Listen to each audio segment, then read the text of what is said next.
name is Heather Sluter. I'm an FMP student at University of Memphis. I'm going to be conducting a head-to-toe exam on my patient, Jessica, and today's date is March 24th, 2023. I'll scan the room first before we get started for all the surfaces. So here's the floor.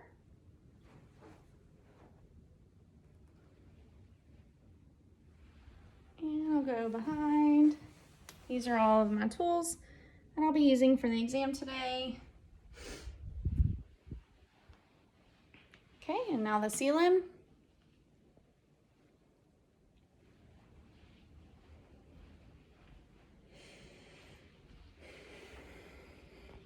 And then the walls in front of us. Okay, so the time for the exam will begin now. So throughout this examination, I will be assessing skin for color, texture, moisture, turgor, temperature, any edema, lesions, bruises, or scars or nevi. I'll start by inspecting the head and the scalp for hair color, hair distribution, hair texture, as well as palpating for any tenderness, masses, depressions, or infestations. I'll now move to the head itself. It is symmetrical in midline position. I'll palpate the lymph nodes of the head and neck, and we have the preauricular, postauricular, occipital at the base of the skull, posterior cervical, anterior cervical, tonsillar, submandibular, submental, and supraclavicular. Next, I'm going to palpate the temporal arteries for any tenderness. Okay, and then I will palpate the TMJ. If you could open and close and move side to side. Okay, I was checking for any tenderness or crepitus or subluxation. Now I'm going to test for the motor function of cranial nerve number 5, which is the trigeminal nerve. So I'll place my fingers on the masseter muscle and have you clench. Okay, good. So motor function is intact. Now I'll test for the sensory function of cranial nerve number 5. I'm going to have you close your eyes, and I'm going to touch you on your face with this Q-tip, and I need you to tell me where I touch. Forehead, nose, cheek, chin. Okay, good. Now I'm going to test for cranial nerve number 7, which is the facial nerve. If I could have you smile, frown, raise your eyebrows, pucker your cheeks, and pucker your lips. Good.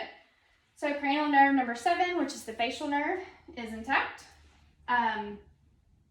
Now I'm going to move on to the ears.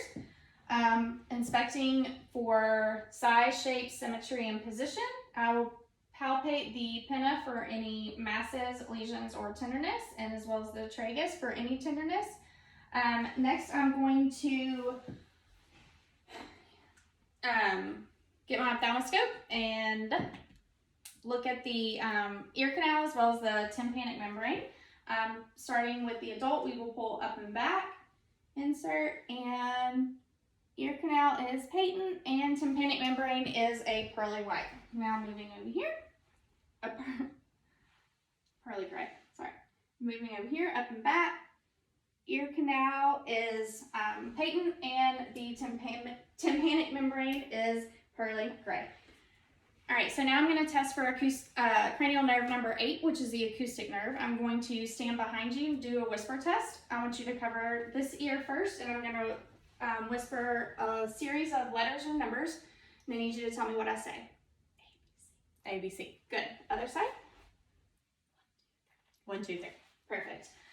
Next, I'm going to test for lateralization using the tuning fork. If this is called the Weber test, I'm going to activate the tuning fork and place it in the middle of your head, and I need you to tell me if you can hear it on both sides or one or the other, okay? Okay, perfect. So now I'm going to do the Rene test, which I will activate the tuning fork, place it on the mastoid bone, and then I need you to tell me when you can no longer hear it, okay? Can't hear. Okay, Can you still hear it? Okay, good. Move to this side. Place on the mastoid bone. Can you still hear it? Okay, good. So air conduction is greater than bone conduction. Next, I'm going to move on to the eyes. Start by inspecting the brows, the lashes, and the palpebral fissures. Then I'm going to look at the sclera and the conjunctiva for any redness, lesions, or drainage. Now I'm going to check for optic nerve number 2, which is cranial nerve number 2, which is the optic nerve. I'm going to test for your gross visual acuity. So if you would, please cover one eye and tell me the smallest line you could read. LTFPH. Okay, other eye. LTFPH. Okay, and both. LTFPH. Perfect, so it's 20/20 vision. Now I'm going to have you stand up really quick and face me, and I'm going to test for peripheral and central vision. So if you could cover one eye, and I will cover the same. Now tell me when you can see my fingers. Okay. Can you still see them? Okay. Okay. Still see them? Okay, good. Switch. Okay. Okay, still see them? Okay. Okay, sorry. Okay, now you can have a seat. Now I'm going to test for cranial nerve number 3, which is oculomotor. I'm going to test the pupillary response to light on both sides. So if you could just, okay, so ocular motor cranial nerve number 3 is intact. Now we're going to move to first I'm going to test for accommodation and convergence. So if you could just fixate on a point on the wall for me and now follow my finger. Okay, good. So that is intact as well. Now I'm going to test for cranial nerve 3, 4, and 6, which is oculomotor, trochlear, and abducens. And I'm going to do this by testing the conjugate gaze with extraocular movements. Okay, so if you could just look straight at me and follow my finger only with your eyes. Okay, good. So those cranial nerves are intact. Now, I'm going to get my ophthalmoscope, and I'm going to check for the red reflex as well as the internal eye structures to make sure that they are good. So I'll start by finding that red reflex and following it in, and I can see that the optic disc margins are sharp and there is no evidence of nicking, AV nicking, or wool spots. So we'll do the same on this side. Find the red reflex, follow it in, and it's the same over here. Optic disc margins are sharp and no evidence of AV nicking or wool spots. Now we're going to move to the nose. I'm going to test for nasal patency as well as cranial nerve number 1, which is olfactory. So I'm going to which is our sense of smell. So I'm going to have you close one nostril and close your eyes and hold one nostril. And I want you to tell me what you smell. Vanilla. Okay, good. Other side. And Alcohol. perfect. So cranial nerve number 1, olfactory nerve is intact. I'm also going to inspect the nose for size, shape, and symmetry and midline position as well, which it is. Now I'm going to move to the mouth. I'm going to get my pen light. Good. All right, so I'm going to have you open your mouth. I'm going to be inspecting the lips, the teeth, the tongue, the gums, the buccal mucosa, soft palate. Can you hold your tongue up? Floor of the mouth, salivary duct, and can you stick your tongue and say ah? And I can see that her tonsils are absent. And by having her say ah, I tested for cranial nerve number 9, glossopharyngeal, and 10, which was the vagus, because which are intact because the uvula and soft palate rise with phonation. Now, if you could just stick your tongue straight out for me, move side to side. Okay, that's testing for cranial nerve number 12, which is hypoglossal, and it is, her tongue is midline with no fasciculation, so cranial nerve number 12 is intact. Now, I'm going to move on to the neck, inspecting the trachea's midline position, which it is, and now I'm going to step behind the patient and palpate the thyroid. So if you could just swallow for me. Okay, good, and swallow. Okay, good. Sorry. Perfect. So now I'm going to palpate their carotid artery. Perfect. Now I'm going to listen with the bell of my stethoscope for any bruits.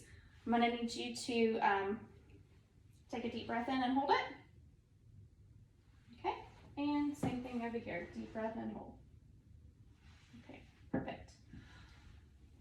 All right, so now I'm going to move on to the chest. So if you could stand up for me and face the wall on the bench.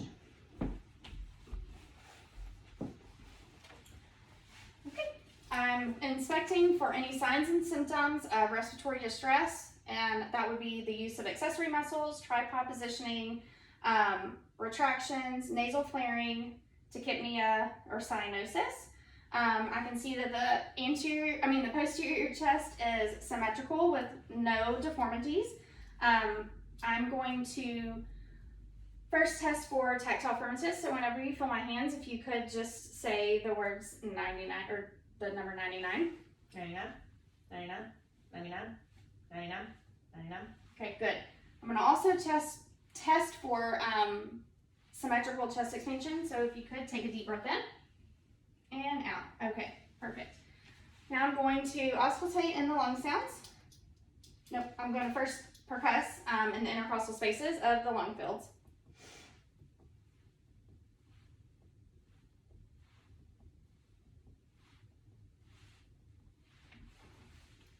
Okay, good.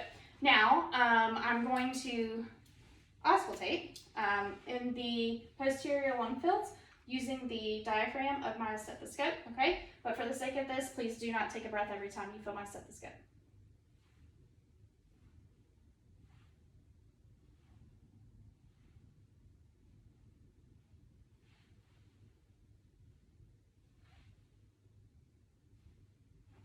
Okay, over here, I'm gonna make sure I get both of the lateral lung fields, which there are 2, and over here, since there are 3 lobes, I will get all 3. Perfect. Now I'm going to test for bronchophony. So whenever you feel my stethoscope, if you could say 99, 99, 99, 99, 99, 99, 99, 99, 99. Okay, now I'm going to do egophony. So whenever you feel my stethoscope, if you could say the letter E. E, E, E, E, E, E, E, E. Okay, perfect. Now we're going to do whisper pectoraliquy. If you could, just whenever you feel my stethoscope, whisper 1, 2, 3.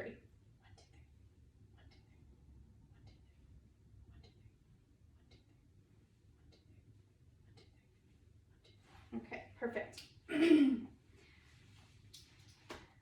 now if you could turn and face me.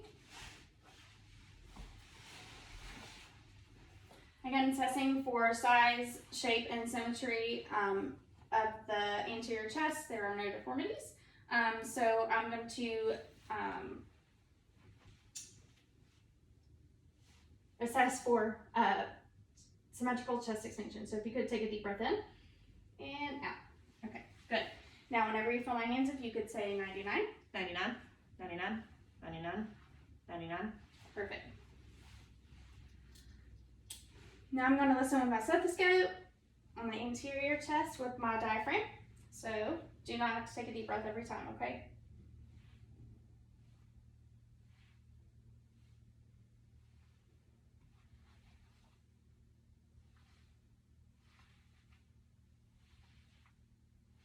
Okay, good.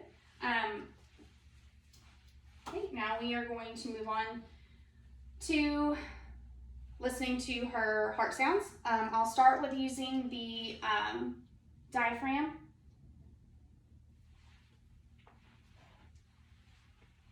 So we have aortic, which is in the second intercostal space to the right sternal border. Pulmonic, second intercostal space, left sternal border. Herbs, third intercostal space, left sternal border. Tricuspid, fourth intercostal space, left sternal border, and mitral, fifth intercostal space, midclavicular line. I'm going to do the same thing using my bell. Aortic, pulmonic, herbs, tricuspid, and mitral. Okay, so now I'm going to have you lay down for me on your back. Perfect. First, we're going to assess for any JVD, which you could turn your head to that way. Okay, none is present there, and none is present there. Perfect. So now we are going to palpate. I'm going to palpate on the anterior auscultation points for any thrills,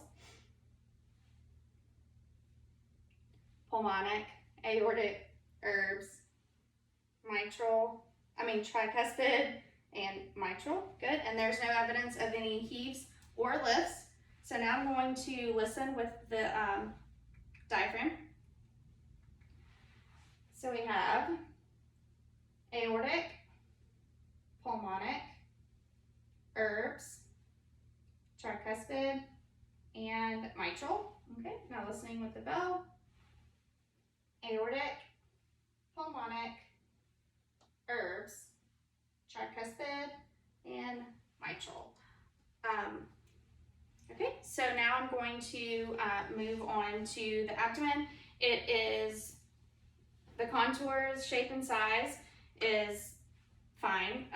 Everything is symmetrical, and there I'm going to auscultate for bruise in the aortic or aorta, renal, iliac,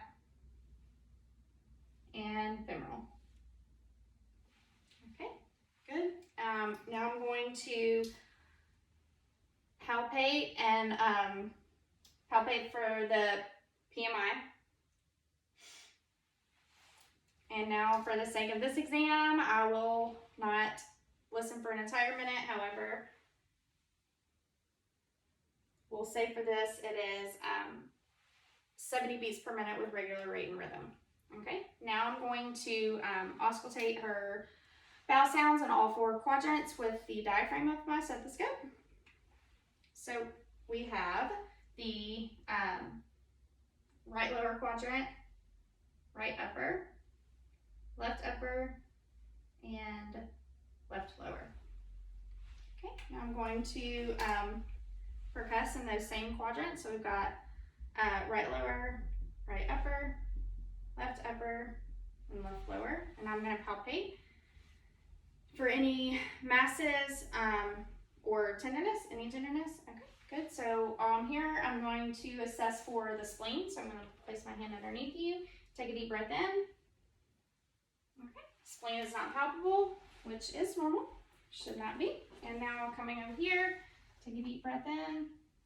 And I can feel the border of the liver. Okay, so you can have a seat back up for me. And you can face the wall. And I'm going to palpate for CVA tenderness. So whenever you feel me hit, let me know if it hurts, okay? Nope. Okay, I'm coming over here. Nope. Okay, perfect. So you can turn back around to the front. Okay, now we are going to move on to musculoskeletal system. I'm going to first start by inspecting the joints of the fingers, the wrist, the elbows, and the shoulders for any tenderness, crepitus, or redness. I'm going to check the capillary refill by pressing on the fingernails. Okay, and now I'm going to check the radial pulse. Okay, perfect. Now I'm going to test the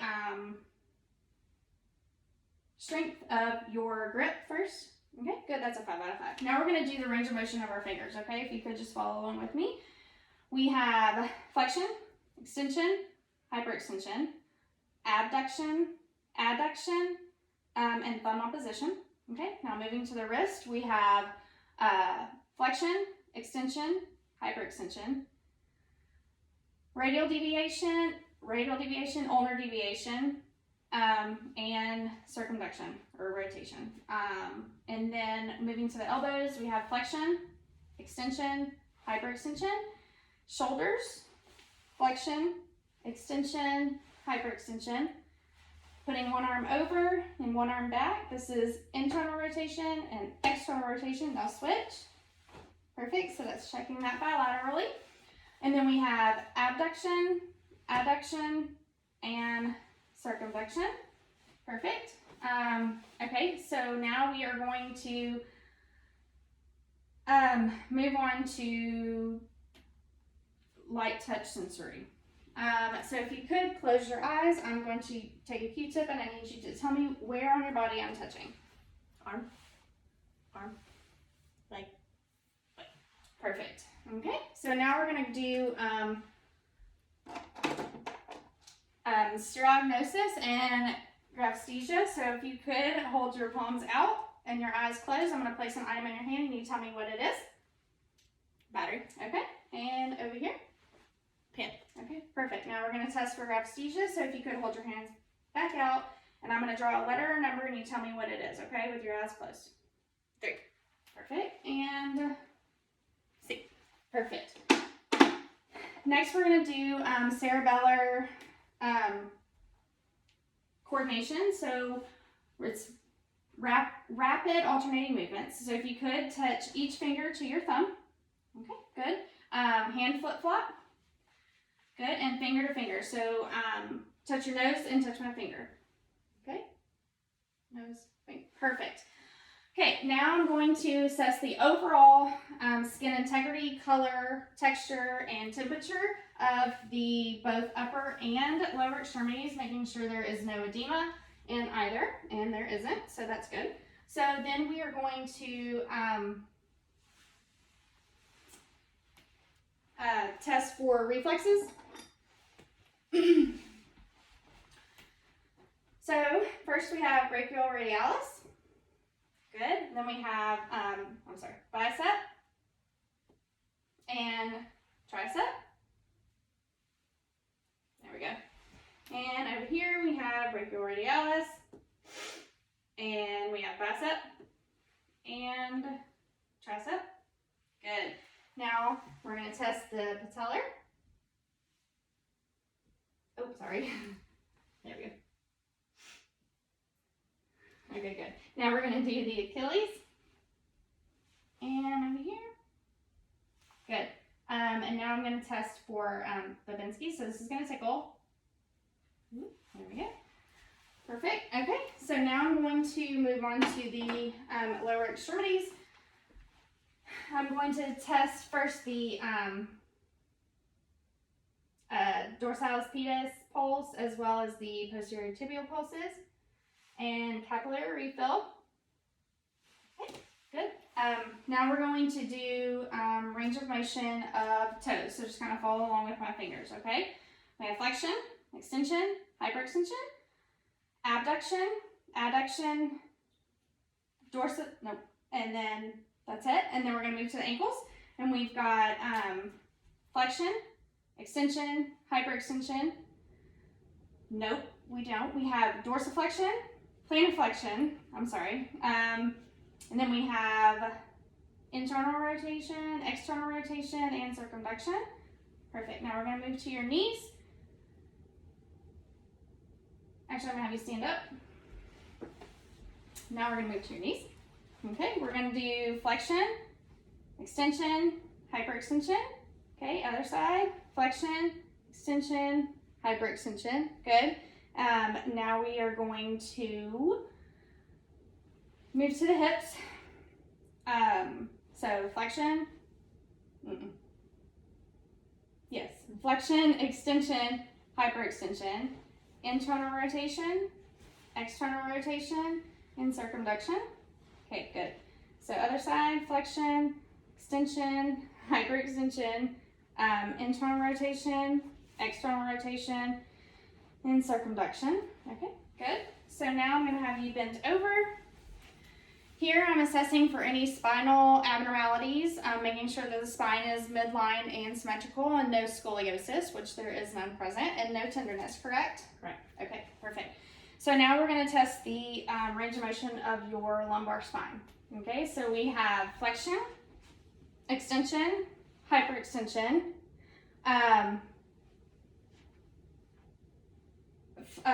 lateral flexion, and rotation, so side to side, yes. So now we're going to do that with our cervical spine. So we have flexion, extension, hyperextension, lateral flexion, and rotation. Oh, sorry. And then